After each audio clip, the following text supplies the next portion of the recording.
Every March marks Japan's graduation season, and with it, the season for new graduates to find jobs.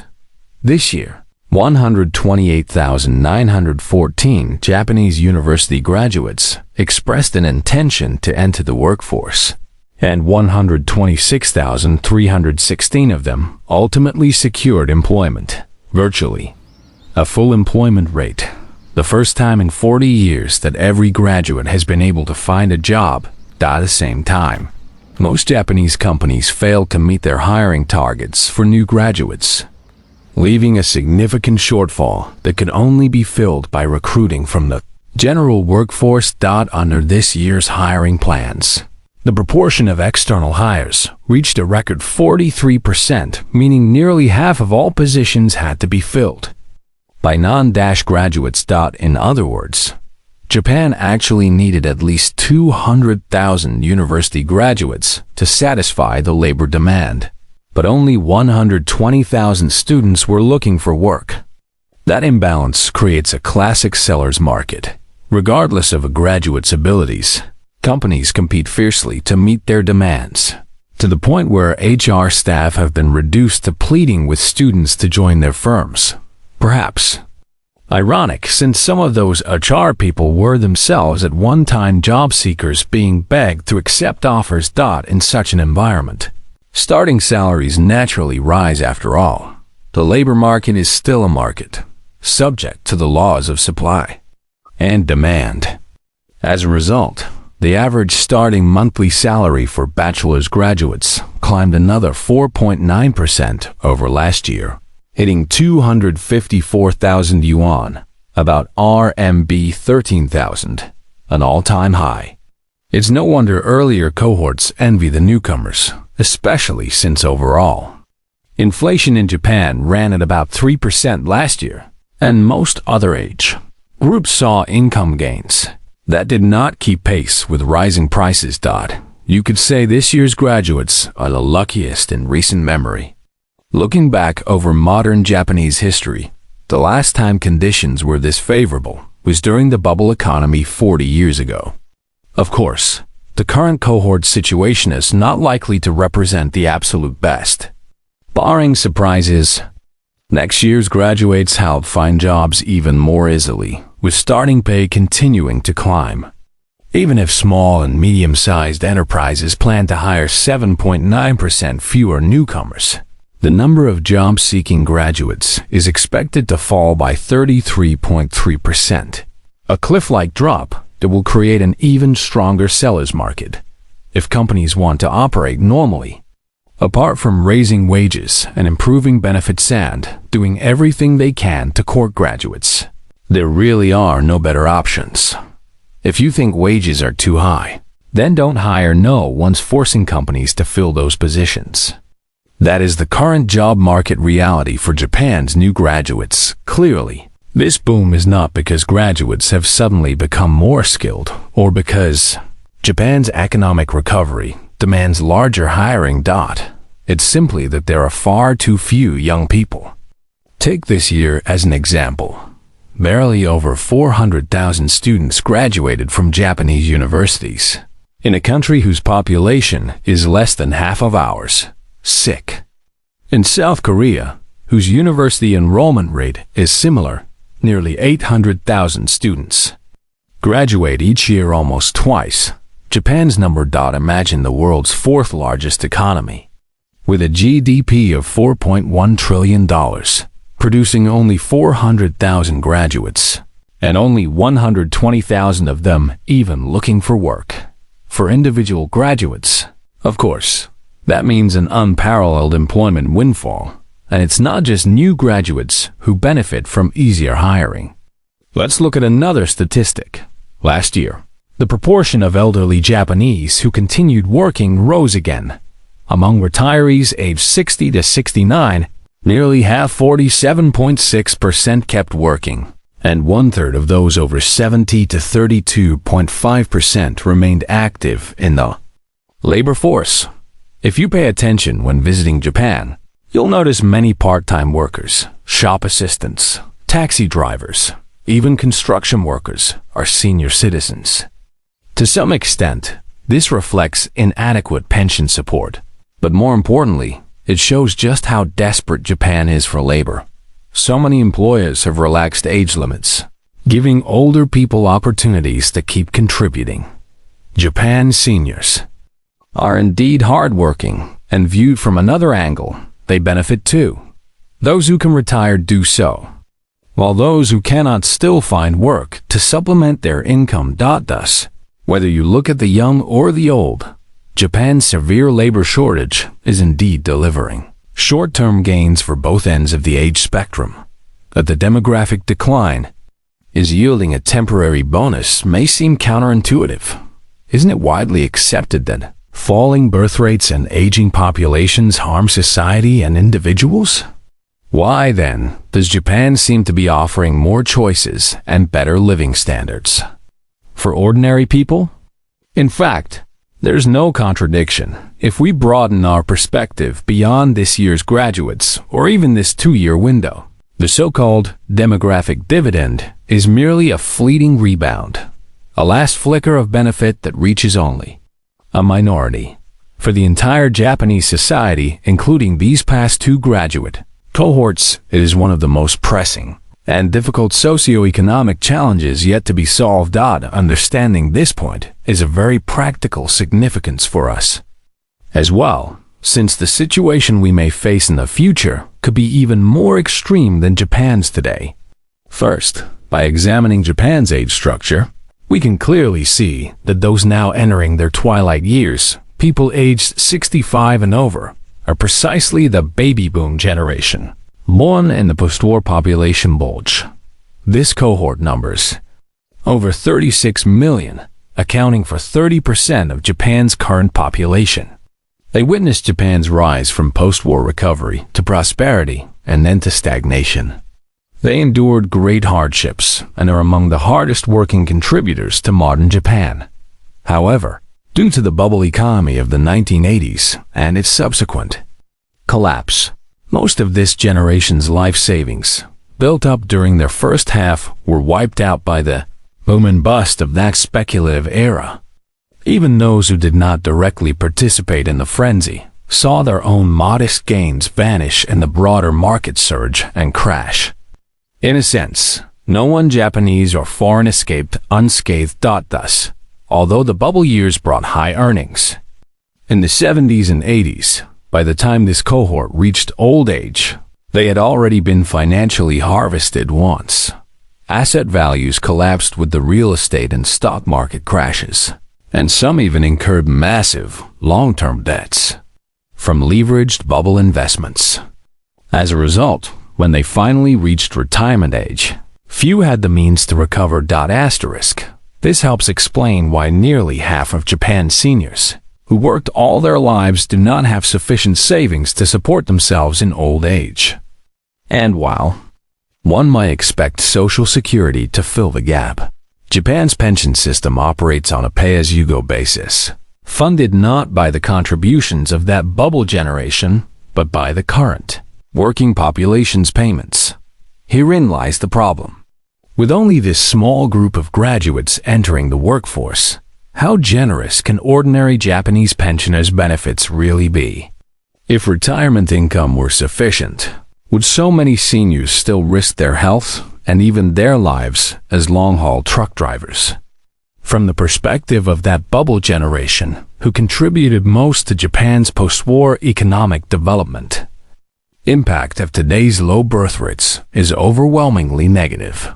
Meanwhile, Japan's middle generation, those born in the 1970s, 1980s, and 1990s, entered the workforce during 3 decades of economic malaise. The 1970s and 1980s cohorts, children of the post-war baby boom, came of age just as Japan entered its national downturn at the turn of the century. Companies were cutting back or downsizing. Lifetime employment was dismantled in favor of U-style labor dispatch and temporary contracts. To make matters worse, this generation faced intense competition from their peers, erasing any salary premiums. Even those who found work were often not regular employees. They lost lifetime guarantees and were subject to dual fees from dispatch agencies, effectively slashing their real incomes. Meanwhile, Japan's notorious overtime culture and implicit workplace pue tactics left these workers with little personal time. Finding stable work was hard, the workload heavy, and workplace bullying rampant. It was during this era that the term salary slave first emerged in Japan. Compared with their parents, the 1970s and 1980s cohorts lived far less comfortably. After 2000, Japan's national suicide rate, particularly among men, soared, remaining among the highest globally. Correspondingly, the traditional model of a working husband and homemaking wife began to crumble. To ease family financial pressures, married women increasingly entered the workforce, leaving nearly everyone's energy consumed by their jobs and weakening the fabric of family life. Typical nuclear families, husband, wife, children became rare among Japan's salaried workers. Couples had no time to raise children, and their attitudes toward family planning diverged sharply from those of their parents. As a result, the birth rates among the 1970s and 1980s cohorts plummeted, directly causing today's scarcity of young people in Japan. Many of those born in the 70s and 80s have no children of their own, and thus no next generation entering the workforce to share in today's short-term gains. From start to finish, they've borne the brunt of hardship, which also explains why video games and karaoke boomed in the 80s and 90s. Cheap entertainment grew hand in hand with work stress. As for the 90s cohort, though smaller in number, they entered the job market just as Japan's traditional industries were in decline.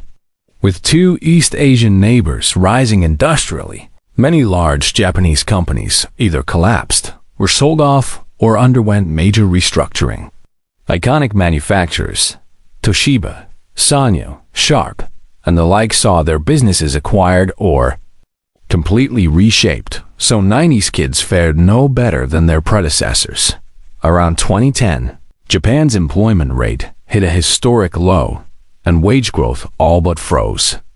Meanwhile, other expenses, most notably the consumption tax, began climbing rapidly. For 90s generation Japanese, who grew up in a relatively lax era and never faced such pressure, even during college entrance exams, it was a shock. With parents still earning, many realized working was harder than staying home. Some simply refused to seek employment. Others worked a day, then lounged for 3. The rise of otaku internet cafe refugees stems from this period. It was also then that Japan's total population began a steady decline after decades of false alarms. Having cried wolf for years, the crisis finally arrived post-2010. A series of rescue measures followed in earnest. In 2014, Japan enacted its karoshi, overwork death prevention law, formally acknowledging a phenomenon born in Japan. NHK reported that over the next few years, karoshi cases actually rose, but at least the government had applied the brakes. Inertia, after all, takes time to slow. After 2016, further legal reforms began to reshape workplace practices. Meanwhile, deep-rooted industries like automotive and finance, plus upstream leaders in optics and fine chemicals, still held technological clout, and thus the ability to improve employee conditions. Consequently, amid a sharply shrinking workforce, cliff-like drops in job seekers, and growing retirements, Japan's employment environment visibly improved. Although many SMEs still maneuver around regulations by adding part-time slots, internships, or capping hours without reducing workload overall, the OO's generation now entering the labor market enjoys the most generous, advantageous conditions in decades. That's why nearly all of this year's 120,000 graduates have found jobs. However, when we examine every remaining age cohort in Japan, only the most recent OO's entrants have truly benefited from the demographic cliff. Other generations, have not. To treat the ease of hiring university graduates as a sign of economic recovery, as if Japan were booming as it did 40 years ago, is mistaken. Then, job numbers surged. Today, they've risen only because population growth can't keep pace, creating a labor shortage. Consider that Japan, an economic power with over $4 trillion in GDP and 120 million people, can muster only about 200,000 new graduate positions each recruitment season. That's hardly a recovery worth celebrating. In fact, the real issue is that even these 200,000 openings often go unfilled. And for the graduates themselves, easy hiring doesn't guarantee lasting benefit. Recruitment is just the beginning. It doesn't promise lifelong security. Smooth entry doesn't mean smooth work. In the 2 months since the job season began, many new hires have already resigned at lightning speed, a pattern seen before. By the end of 2024, the 3-year turnover rate for new graduates reached a record 35%, spawning a new resignation on-demand legal service that lets employees quit without ever meeting their employer. Why such rapid departures? Because the work itself hasn't become simpler. It may even be tougher. The HR teams begging for graduates are a vivid illustration. Job seekers reign as kings in hiring, only to become lowly subordinates on the job. Many companies oversell during recruitment, then revert to their real, often harsh, working conditions once staff is on board. With firms struggling to meet staffing needs, business performance suffers, and that, in turn, hurts employees. Exit survey data overwhelmingly point to intolerable working conditions as the primary reason for quitting. Thus, even individually, over a longer view, not everyone can hang on to the fleeting gains of a falling birth rate. And from a macroeconomic standpoint, it's even clearer. Healthy economies require multiple stakeholders. If only one party benefits while others lose out, that imbalance cannot endure. Whether companies struggle to hire or graduates struggle to find work, both extremes signal an unhealthy economic environment. In business operations, employees and employers both compete and cooperate. Without either side, or if one side's long-term interests are consistently harmed, the entire enterprise falters, leading to a lose-lose outcome for both parties. Japan's situation has already become very severe. Last year, over 10,000 companies went bankrupt, and one of the main causes cited was labor shortages. In principle, raising wages should eliminate recruitment difficulties. Yet for many of Japan's small and medium-sized enterprises already, operating on thin margins, such cost fluctuations are unsustainable. They would rather shut down than increase pay, resulting in mutual losses for employers and employees. Moreover, many of Japan's hidden champion firms, those with cherished legacy technologies or unique patents, like makers of high-precision ballpoint tips or ultra-reliable fasteners, are themselves SMEs. If this trend continues, Japan's manufacturing craftsmanship edge will erode faster. Since SMEs form integral links in Japan's industrial chain, the impact will extend far beyond individual businesses. Indeed, Japan's industrial structure is shifting. Once dominant heavy manufacturing is gradually receding, while financial services and other virtual industries are becoming the country's economic backbone. Recent trade data show that imports of machinery, electronics, and electrical products have begun to exceed exports, driving Japan into a trade deficit for 4 consecutive fiscal years, a phenomenon unprecedented in its post-war history. Even with a weakening yen, which typically boosts export competitiveness, this sustained deficit reveals a clear decline in Japan's manufacturing prowess. If this continues, Japan's wealth will concentrate even more in financial and other virtual sectors, a worrying prospect for ordinary citizens.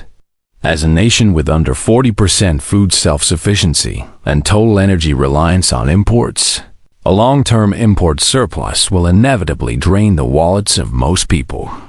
While wages may not fall, prices can no longer remain stagnant as they did for the past 3 decades. Though the causes are complex, labor scarcity and the resulting difficulties for manufacturers and SMEs is undoubtedly a significant factor. In the long run, low birth rates will inflict more harm than good on all Japanese people. Of course, Japan has long recognized this issue.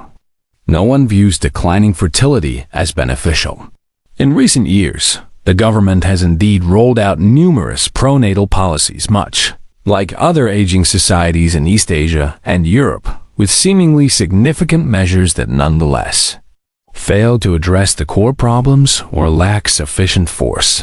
Looking back, countries that maintain stable birth rates do so during periods when families and work are well balanced, when one wage earner can sustain an entire household, whether that means a comfortable middle-class lifestyle or just basic subsistence.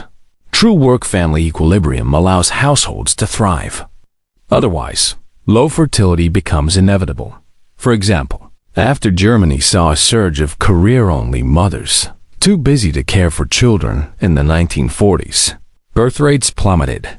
Similarly, when Japan's 70s and 80s generation saw the traditional model one-parent working, one at home, erode, their birth rates collapsed, regardless of living standards. Thus, even top-tier developed nations will face low fertility if both spouses devote most of their energy to work and cannot allocate time to family.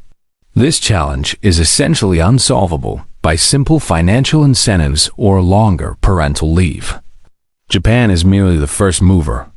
Observing its experience is like holding up a mirror. We can only hope that those who follow will possess the wisdom to rethink development strategies and truly solve this century-long dilemma. Finally, on my homepage I've compiled the development trajectories of various countries to offer everyone a window into global historical progress. While far from comprehensive, the series is backed by research literature, and much of the footage comes from authentic historical archives and informal, yet valuable video library. That's all for today's content. If you enjoyed it, please hit subscribe.